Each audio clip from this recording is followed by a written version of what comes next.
Imagine waking up each morning to discover millions of dollars vanished overnight, siphoned into hidden pipelines, dark ships, offshore account ledgers. That is the stark reality of Nigeria's oil industry today. Beneath the glimmer of black gold lies a shadow network, a syndicate so vast and entrenched that it bleeds the country blind. At the center of it all, 200,000 barrels a day, stolen, diverted, vanished. In a world that calls Nigeria an oil powerhouse, the truth is more sinister.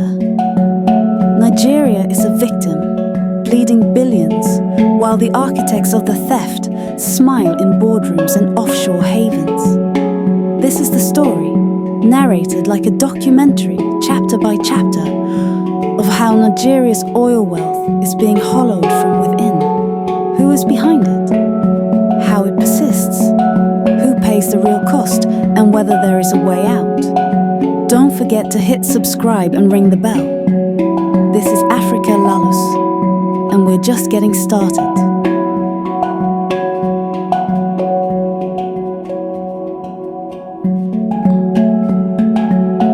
At Nigeria's oil heartland, the pipelines carry the promise of wealth, but they also carry betrayal.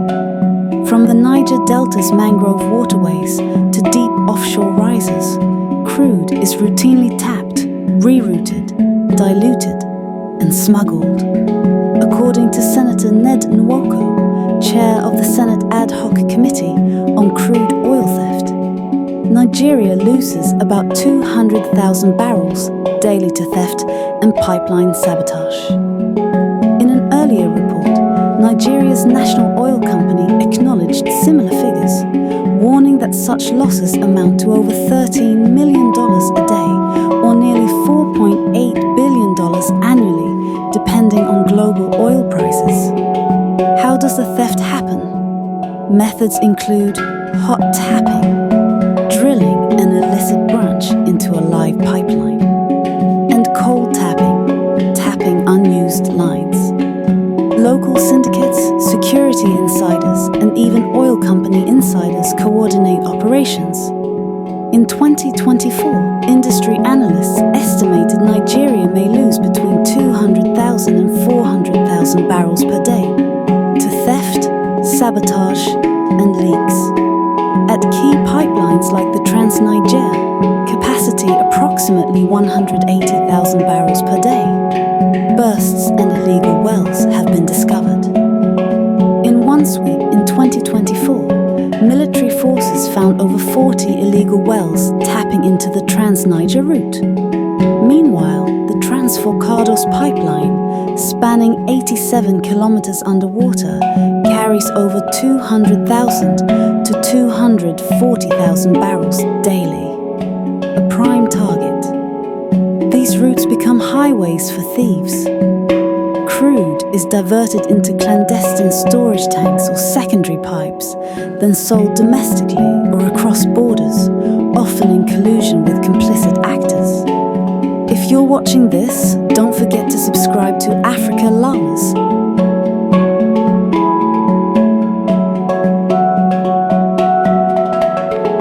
The Syndicate is not a ragtag band of local miscreants.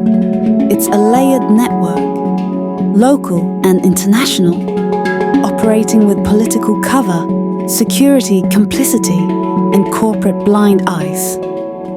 International criminal groups have been implicated in looting Nigerian crude, coordinating with local mafia cells.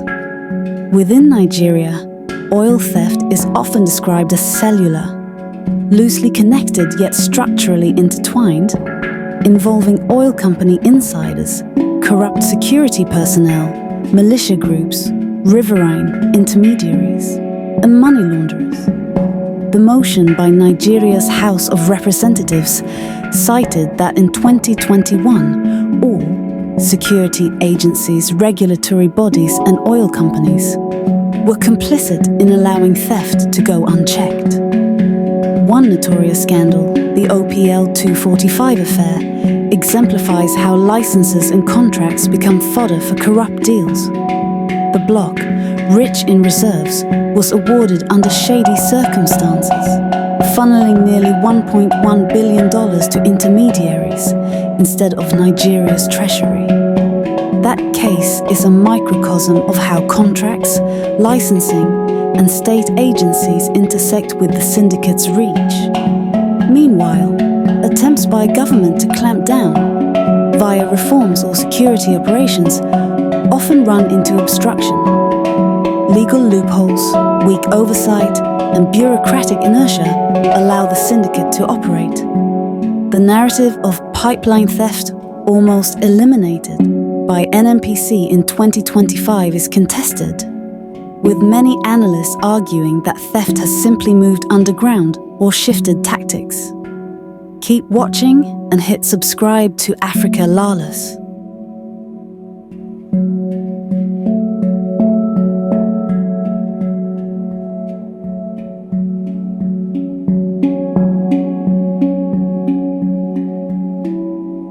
When 200,000 barrels go missing daily, the cost is more than just oil. It's revenue, development, and trust. At a modest oil price of $60 per barrel, 200,000 barrels represent $12 million in value per day. Over a year, that extrapolates to over $4 billion. And in some estimates, losses are even higher, given price volatility and derivative effects. Those losses devastate the federal budget, foreign exchange earnings, and the Naira's stability. Nigeria depends on oil revenues for roughly 2/3 of federal revenues and over 90% of its foreign exchange inflows. Infrastructure, health, education all suffer when oil money leaks. The vacuum is often filled by borrowing, fiscal stress, or cuts to social spending. The theft also deters foreign investment.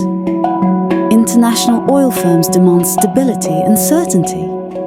When pipelines are mined, insurance is high, operations risked, profits eroded.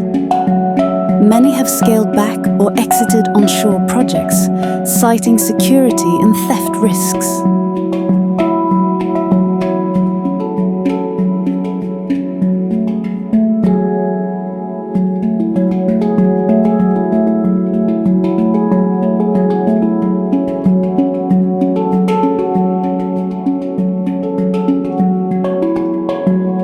Oil theft doesn't just rob the treasury, it poisons the earth and endangers lives. Illicit tapping often leaves pipelines leaking, fueling spills across farmland, rivers, and creeks. The Niger Delta, once a fertile, biodiverse region, has become a symbol of environmental degradation, structural neglect, and ecological collapse. The cleanup agency HYPREP has been indicted by UN assessments as a total failure, selecting unqualified contractors and mismanaging funds, leaving vast tracts unrepaired, barren, and unusable. Rivers become toxic, fish die, livelihoods vanish. When communities risk protesting, they are often intimidated or ignored. Illicit refineries, operating in bush hideouts, burn and refine crude rudimentarily, releasing fumes, soot, and toxins. Workers, including children, risk life and limb with no safety gear. Some illegal refinery explosions have killed dozens in local communities.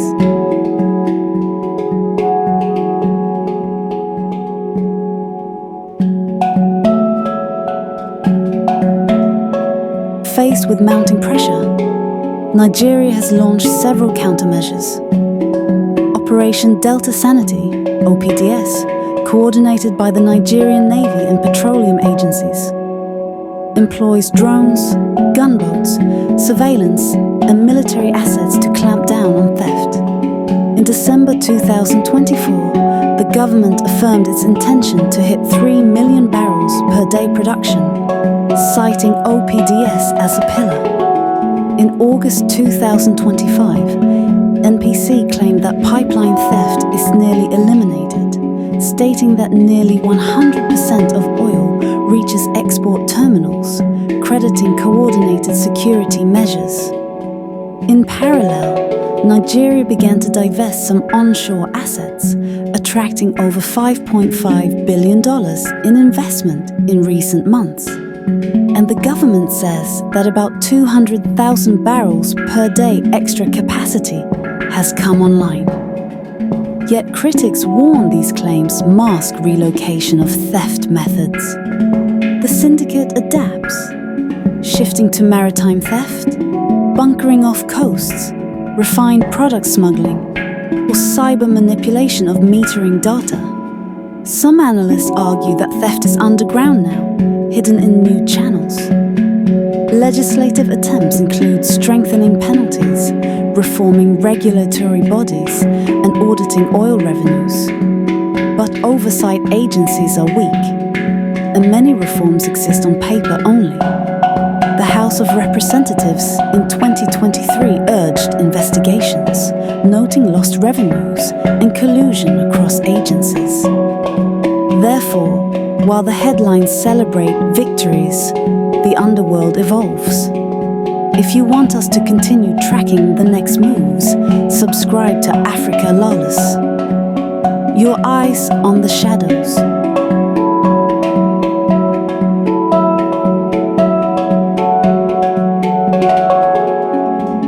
Exposing the Syndicate is perilous.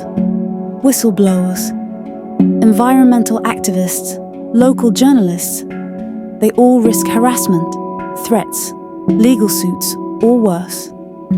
Many feel the only protection is anonymity. Investigative outlets, from local dailies to global NGOs, have documented illegal refineries, clandestine bunkering routes, and complicity of officials. But few cases reach prosecution. Some sources vanish, funds dry up. In OPL 245, whistleblowers and prosecutors struggled to hold powerful actors accountable. The case dragged on internationally, with courts in Italy and Nigeria, but ultimately many defendants were discharged. The network's reach extends into judicial systems, making accountability uphill. In the Niger Delta, community activists who speak out about spills or illegal tapping often face intimidation, arrests, or cooptation. Many grassroots voices lack media reach or protection. Yet, armed with drones, satellite imagery, local informants, and social media, some journalists continue to break stories. That's why your view matters. Share, comment, amplify. If you haven't already, click subscribe to Africa Lalus. We'll keep shining light. Is there a cure for this systemic hemorrhage?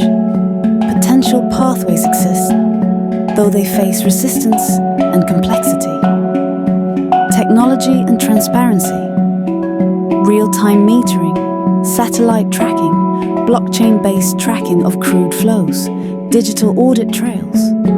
If every barrel is traced, theft becomes harder. Stronger institutions. Empower independent regulatory bodies with autonomy. Increase accountability for NNPC and NUPRC. Shield oversight agencies from political interference. Whistleblower protection and legal reform. Guarantee safety, legal immunity, and incentives for insiders to report theft. Community engagement. Locals are frontline guardians. Sharing benefits, paying for protection. Involving communities in monitoring pipelines can deter local complicity. Joint regional and international action. Since stolen crude often crosses borders, Nigeria must partner with neighbors, port authorities, customs, global law enforcement to crack smuggling chains. Environmental justice and restoration. Repairing damaged lands restores trust. Proper management of cleanup agencies like HiPrep is non-negotiable. Political will and leadership. At the end, the fight is political. Leaders must choose between the syndicate or the people. Some positive signs emerge. the investment inflows, the claimed reduction in theft, and reforms underway. But the syndicate is durable. Nigeria's people must remain vigilant. If you believe Nigeria can reclaim its wealth, hit subscribe and share this video. Africa Lalus is just warming up. The image of Nigeria as an oil giant is hollow when trillions in value vanish into clandestine channels.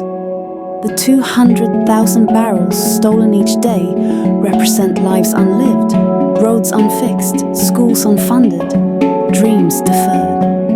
Yet the syndicate hides in secrecy, intimidation, collusion. The story we tell today is not final. With awareness, pressure, brave whistleblowers, and relentless oversight, the leak can be stemmed, you, the viewer, by subscribing, sharing, demanding accountability. Become part of that fight. This is Africa Lalus, where we lift the veil, expose the darkness, and dare to believe Nigeria can heal. Subscribe now, and let's make sure Nigeria no longer bleeds in silence.